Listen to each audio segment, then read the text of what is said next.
বাজার থেকে আজকে পমফ্রেট মাছ নিয়ে এসেছে, তাই আজকে ভাবলাম পমফ্রেট মাছ দিয়ে ফিশ কারি করে ফেলি। আমি সময় চলেছি তোমাদের জন্য বাহারি রান্নাঘরে একটা রান্নার রেসিপি নিই। তো চলো আমি কীভাবে পমফ্রেট মাছের ফিশ কারিটা করি তোমাদের সবার কাছে অনুরোধ রইলো আমার ভিডিওটা দেখার জন্য। এখানে আমার মাছগুলো দেখো আমি ভালো করে ধুয়ে একটু নুন হলুদ মাখিয়ে নিয়েছি। মাছটা বাজার থেকেই কাটিয়ে নিয়ে এসেছিলো। তো চলো মাছটা একটু 10-15 মিনিটের মধ্যে রেখে দিই, তাহলে নুনটা বসবে মাছের মধ্যে। আর মাছে দেওয়ার জন্য আমি এখানে দেখো মশলাটাও রেডি করে নিই। মশলার জন্য এখানে নিয়েছি কিছুটা আদা, নিয়েছি রসুন, নিয়েছি আর নিয়েছি দুখানা পেঁয়াজ কুচানো। এগুলো আগে মিক্সিতে আমি পেস্ট করে নেবো। মিক্সিতে পেস্ট করে নিয়ে রেখে দিলাম মশলাটা। আর এখানে দেখো গ্যাস জ্বালিয়ে কড়াইও বসিয়ে দিয়ে দিয়েছি কিন্তু মাছ ভাজার জন্য এখানে সর্ষের তেল। তেলটা গরম হতে দেবো। তেলটা গরম হয়ে গেলে পরে মাছগুলো আমি অল্প অল্প করে দিয়ে ভেজে তুলব। তেল দেখো ভালো মতন কিন্তু গরম হয়ে গেছে। এবার আমি দুটো দুটো করে মাছ দিয়ে ভাজবো। খুব বেশি কড়া করে ভাজবো না, হালকা করে ভাজবো। সবকটা মাছ দেখো আমার ভাজা কিন্তু হয়ে গেছে। আর মাছ ভাজা যে তেলটা ছিল সেই তেলটার মধ্যে একটু দিয়ে দেবো ফোড়ন। ফোড়নের জন্য দেবো আমি 1/2 চামচের মতন কালো জিরে।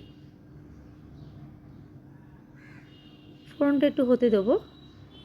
খুব চটজলদি হয়ে যায় পমফ্রেট মাছ রান্নাটা যদি মশলা রেডি থাকে। ফোড়নটা হয়ে এসছে, এর মধ্যে দিয়ে দিলাম আমি যে পেঁয়াজ আর আদা রসুনটা যে বেটে রেখেছিলাম সেই মশলা বাটাটা। তবে তোমরা কিন্তু পমফ্রেট মাছে পেঁয়াজটা বেটে দেওয়ারই চেষ্টা করবে, বেটে দিলে পরেই ভালো লাগে।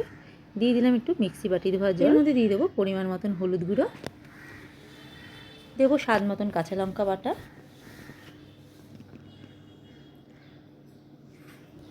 আর দেবো অল্প করে লঙ্কার গুঁড়ো। তবে তোমরা ঝালটা যে যেরকম খাবে সেইভাবেই ঝালটা দিও। দিয়ে দেবো এখানে পরিমাণ মতো নুন। সবগুলো দিয়ে মশলাটা একটু ভালো করে আমি কষিয়ে নেবো। দেখো মশলাটা কিন্তু কষানো হয়ে এসছে, এটা একটু তেল কিন্তু ছেড়ে এসছে। এর মধ্যে দিয়ে দেবো আমি একটা টমেটো পিউরি। টমেটো পিউরিটা দেখাতে আমার ভিডিওটা স্কিপ করে গেছে।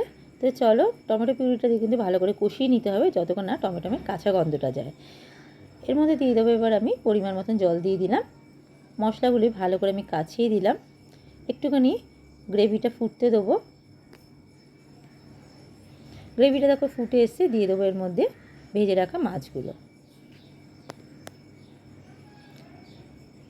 মাছটা কিন্তু রান্না আমার হয়ে এসছে। নামানোর আগে দিয়ে দিলাম একটু ধনেপাতা কুচি। তোমরা কিন্তু নামানোর আগে একটু নুনটা দেখে নেবে। চলো এবার গ্যাসটা বন্ধ করে নামিয়ে নিলেই রেডি হয়ে যাবে। নামিয়ে নিয়েছি কিন্তু pomfret fish curry.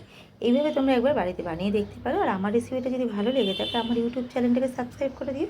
Facebook profile দেখে দেখলেও পেজটাকে লাইক কমেন্ট করার অনুরোধ রইল। আবার আসবে তোমাদের কাছে নতুন কোনো রেসিপি নিয়ে তোমাদের জন্য বাহারি রান্নাঘরে।